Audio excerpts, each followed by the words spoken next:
Olá, eu me chamo Matheus Rabelo e estarei apresentando meu trabalho chamado de Mudanças de Atitude e Ambivalência, um estudo exploratório através de uma narrativa em quadrinhos.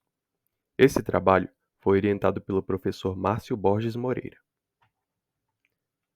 Antes de começar, é preciso primeiro entender um conceito fundamental: atitudes. No senso comum, a atitude diz respeito a uma ação. Porém, para a psicologia, atitude nada mais é do que uma avaliação que fazemos sobre alguma coisa. As coisas que avaliamos são chamados de objetos de atitude. Os objetos de atitude podem ser qualquer coisa: pessoas, produtos, objetos, eventos e até mesmo ideias. Como podem ver, tudo está sujeito à nossa avaliação. Portanto, qualquer coisa pode ser um objeto de atitude. As atitudes, ainda, podem se expressar de diversas maneiras. Temos, por exemplo, as atitudes positivas. Considere esse objeto de atitude, isso é, esse cachorrinho. Em geral, as pessoas tendem a ter uma atitude positiva em relação a filhotes. Podem achá-los fofos e bonitinhos, que são exemplos de atitudes positivas nesse contexto. Temos também as atitudes negativas.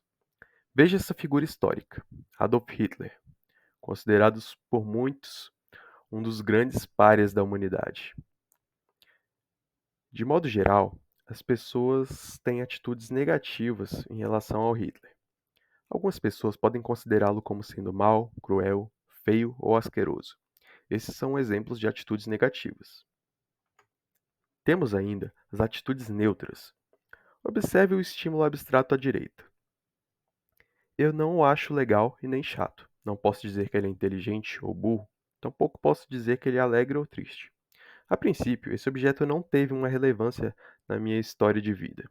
Isto é, não há um significado por trás dele. Nessas condições, é de se esperar que as pessoas não tenham uma opinião formada em relação a esse tipo de estímulo, de modo que a atitude resultante é neutra. Por fim, é possível também expressar atitudes ambivalentes. Em outras palavras, é possível ter atitudes positivas e atitudes negativas simultaneamente sobre um mesmo objeto de atitude. Veja esse hambúrguer. Uma pessoa poderia considerá-lo como sendo aparentemente saboroso, que é uma atitude positiva. Ao mesmo tempo, a mesma pessoa pode admitir que não é um produto saudável, o que expressa uma atitude negativa. Dessa forma, podemos dizer que a atitude em relação ao hambúrguer é ambivalente. Agora que está claro o que são atitudes e objetos de atitude, podemos começar a falar da pesquisa. Toda pesquisa começa com uma pergunta de pesquisa. E a pergunta que eu me fiz foi a seguinte: afinal, o que acontece com as nossas atitudes em relação a um determinado objeto de atitude quando esse objeto não corresponde às nossas expectativas? Para facilitar o entendimento dessa pergunta, vamos ver um exemplo prático. Imagine que você tem um professor. Para você, esse professor é um bom professor. Você o considera como sendo alguém inteligente, sensato, admirável. Em outras palavras, você tem uma atitude bastante positiva em relação a esse professor. Porém, imagine também que, certo dia, ao chegar na aula desse professor, você se depara com ele falando coisas absurdas, que não condizem em nada com as atitudes que você tinha em relação a ele. Veja, nessa situação, nós temos um objeto de atitude inicialmente avaliado de forma positiva, emitindo uma expressão que avaliamos de forma negativa. A pergunta que deve ser feita é: após esse incidente, como fica a sua atitude em relação ao professor? Ela vai se manter positiva, passa a ser negativa, torna-se neutra ou se revela ambivalente? Por incrível que pareça, esse tipo de situação acontece com frequência. A realidade nem sempre está de acordo com o que achamos dela. Ou, como diria o Thanos, a realidade tende a ser decepcionante. Graças a isso, fenômenos semelhantes já têm sido estudados por psicólogos de várias áreas há bastante tempo. Em 1957, um famoso psicólogo social chamado Leon Festinger cunhou o termo dissonância cognitiva, que pode nos ajudar a entender melhor o que acontece numa situação dessas. A ideia da dissonância cognitiva é a seguinte: de acordo com Festinger, nós somos constituídos por uma série de cognições que podem ser crenças, valores, juízos, atitudes e comportamentos, por exemplo. No entanto, como dito agora há pouco, frequentemente nos deparamos com informações contraditórias que não estão de acordo com as nossas cognições. Essas outras cognições, que são contraditórias, quando entram em contato com nossas cognições prévias, geram uma certa tensão psicológica. É como se duas ideias contraditórias tentassem coexistir, como num cabo de guerra. Essa tensão psicológica, chamada de dissonância cognitiva, tem como consequência um tipo de desconforto psicológico, que por si só gera motivação para reduzi-lo. Para reduzir o estado de dissonância, a pessoa busca no ambiente outras cognições que corroborem com uma das cognições que estão em conflito.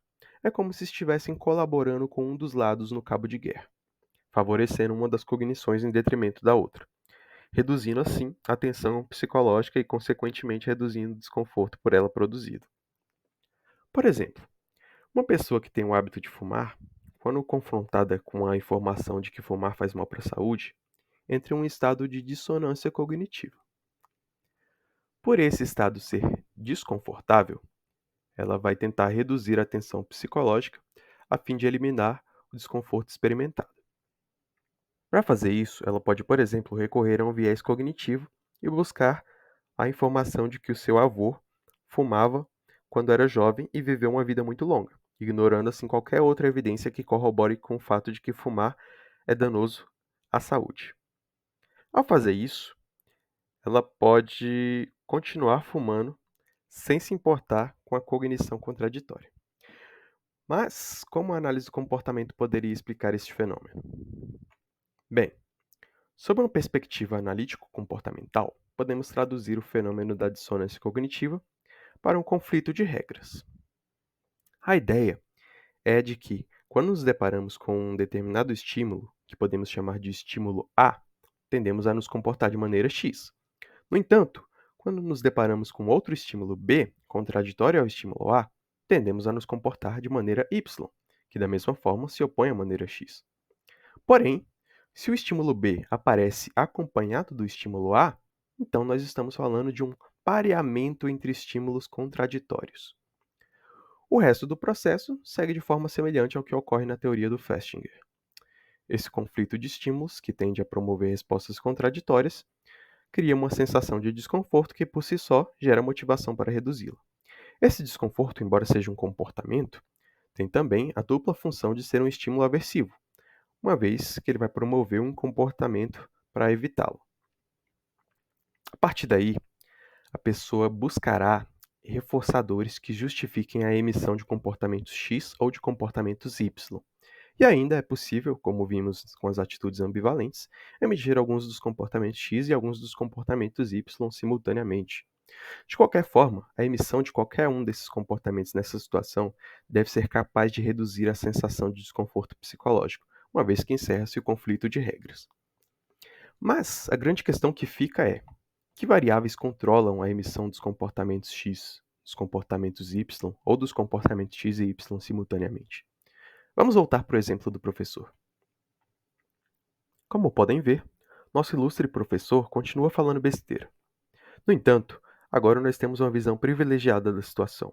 Podemos decompor a situação em dois estímulos distintos: o professor e a opinião emitida por ele. O estímulo professor, inicialmente, evoca uma atitude positiva em relação a ele. Nós o achamos alguém respeitável, dado o histórico da nossa relação com ele. Esse estímulo, portanto, até então, promovia a emissão de comportamentos tais como admiração, apoio e a expressão de outras atitudes positivas em relação a ele. O outro estímulo, a opinião expressada pelo professor, é uma opinião infeliz que, de modo geral, não merece respeito. E, diante dela, tendemos a emitir respostas como desaprovação, ataques verbais ou expressão de atitudes negativas. Após esse evento, como ficaria nossa atitude em relação ao professor? Será que nossa atitude em relação a ele ia mudar? E caso sim, quanto mudaria? E a atitude em relação ao que ele disse, como fica? E por fim, mas não menos importante, o que motiva a emissão posterior de uma das atitudes pareadas em detrimento da outra? Bem, para investigar essas questões, eu realizei essa pesquisa utilizando como material uma história em quadrinhos. E a seguir, eu vou explicar o procedimento da pesquisa. A princípio, eu precisei da colaboração de 4 participantes, 2 garotas e 2 rapazes, todos estudantes de psicologia, com idades entre 18 e 35 anos. Eles foram convidados a ler uma história em quadrinhos que foi produzida especificamente para esse experimento. A história em quadrinhos tinha 3 capítulos ao todo e contava com 2 personagens principais. O personagem A, que foi chamado de André, e o personagem B, que foi chamado de Bruno. Ambos os personagens são psicólogos. No entanto, o André é um psicólogo mais experiente e atua como mentor e supervisor do Bruno. Embora a história conte com esses 2 personagens principais, o foco da pesquisa foi o personagem A, o André. Eu vou resumir a história.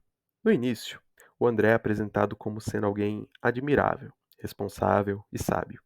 Mais adiante, ele comete uma falta ética, que prejudica o Bruno e o paciente dele. O Bruno, então, briga com o André e depois, no fim da história, o André se arrepende de seus atos irresponsáveis. Quanto às medidas utilizadas, para medir as atitudes, eu usei a escala de diferencial semântico. Essa escala continha 13 itens de adjetivos avaliativos, né, que são pares de adjetivos avaliativos, capazes de mensurar a atitude em relação aos personagens. A partir dos dados obtidos através da escala de diferencial semântico, foi possível também calcular a variação de atitude em relação aos personagens no decorrer da leitura da história em quadrinhos. E por fim, né, também foi possível calcular a ambivalência potencial experimentada pelos participantes em relação aos personagens, utilizando a fórmula a seguir. Para compreender melhor como desenvolver essa fórmula, leia o capítulo correspondente a essa pesquisa no nosso livro. Todas essas medidas foram obtidas em alguns momentos durante a leitura da história em quadrinhos. Ao todo, foram 4 fases de aplicação da escala, que vamos chamar de T0, T1, T2 e T3. T0 é a fase que chamamos de pré-teste. Essa primeira aplicação da escala ocorreu antes dos participantes lerem qualquer coisa da história em quadrinhos. Eles apenas tiveram acesso às figuras dos personagens avaliados sem de fato conhecê-los. Podemos dizer que ela nos fornece uma medida controle, que posteriormente será comparada com os demais resultados. Era esperado que a atitude em relação ao personagem, nesse momento, fosse uma atitude neutra, uma vez que os participantes nada sabiam sobre os personagens e não deveriam ter uma forte opinião formada sobre eles. O momento T1, por sua vez, refere-se à fase denominada pós-teste 1. Ela ocorreu logo após o fim da leitura do primeiro capítulo da história, que é quando os personagens são apresentados. O personagem A é apresentado de forma positiva, portanto, esperava-se que os participantes tivessem uma atitude positiva em relação a ele nessa etapa. T2 diz respeito à fase pós-teste 2, que ocorreu após a leitura do segundo capítulo da história. Nesse capítulo, o personagem A comete uma falta ética de forma deliberada. Para esse momento, era esperado que houvesse uma mudança de atitude em relação aos personagens, ou melhor, ao personagem A, e que ele passasse a ser visto de forma mais negativa quando comparado com o momento T1. E por fim, nós temos o momento T3, que trata-se do pós-teste 3. Essa fase ocorreu após a leitura do capítulo final da história, que é quando as consequências dos atos do personagem são expostas e ele se arrepende de ter feito o que fez. E essa fase tinha o objetivo de verificar se a mudança de atitude prevista para ocorrer na fase T2 seria mantida ou não. Agora vamos aos resultados. Observe a tabela a seguir. Essa é a tabela que mostra a atitude dos participantes em relação aos personagens A e B, bem como também mostra o valor de ambivalência potencial experimentada pelos participantes. À esquerda estão os resultados da variação de atitude ocorrida entre as aplicações. Essa é a tabela da participante 1. Você pode pausar o vídeo para analisar melhor, se preferir. Essa é a tabela da participante 2.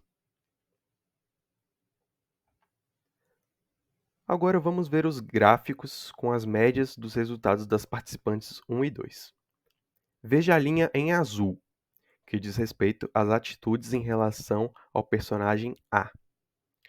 Como esperado, As participantes avaliaram o personagem de forma neutra em T0, de forma positiva em T1, de forma negativa em T2, mas, no entanto, em T3, parece que a atitude das participantes em relação ao personagem A permaneceu negativa. Em outras palavras, podemos dizer que elas não passaram pano para o personagem. Pelo contrário, cancelaram ele. Apesar dele ter se arrependido de suas ações, podemos dizer que o André não foi perdoado pelas participantes. Agora vamos ver o resultado dos participantes do sexo masculino. Preste atenção nas tabelas a seguir. Essa é a tabela do participante 3. E essa é a tabela do participante 4. Agora vamos ver o gráfico de médias dos participantes 3 e 4. Veja bem, tal como as participantes 1 e 2, os participantes 3 e 4 também avaliaram o personagem de forma positiva em T1 e negativa em T2. Mas olha só que curioso. Em T0, os participantes expressaram uma atitude um pouco positiva em relação ao personagem. E em T3, após o personagem ter se arrependido de suas ações, mesmo que as consequências negativas de seus atos tenham sido expostas, os participantes 3 e 4 tiveram respectivamente atitudes positiva e neutra em relação ao personagem A. Olhando assim, temos a impressão de que os participantes 3 e 4 aparentemente passaram pano para as ações do personagem. Isto é, o personagem A aparentemente foi perdoado pelos participantes do sexo masculino. Em resumo, no fim das contas, embora todos os participantes tenham demonstrado uma mudança de atitude de um ponto mais positivo para um ponto consideravelmente mais negativo, após a falta ética cometida pelo personagem A, as participantes do sexo feminino não perdoaram o personagem, apesar dele ter se arrependido, e os homens o perdoaram. A falta de consenso entre os resultados é algo curioso que precisa ser discutido. Então, vamos à discussão dos resultados. Primeiro, ficou evidente que, não importa o quão positiva seja a atitude em relação ao objeto de atitude, se ele não se apresenta de acordo com o esperado, nossa atitude em relação a ele pode variar drasticamente. Podemos ver isso pela variação de atitude que ocorreu com todos os participantes entre o pós-teste 1 e o pós-teste 2. Porém, a manutenção de- da nova atitude depende de fatores que ainda não são claros. No caso da nossa pesquisa, as participantes do sexo feminino mantiveram uma nova atitude. Podemos dizer que foi criada uma classe de equivalência entre o estímulo do personagem A e o ato antiético, junto com as consequências negativas desse ato.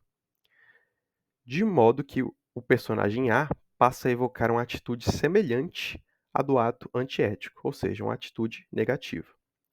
Porém, os participantes 3 e 4 do sexo masculino parece que voltaram a ter níveis de atitude mais próximos do que tinham inicialmente, na fase T0.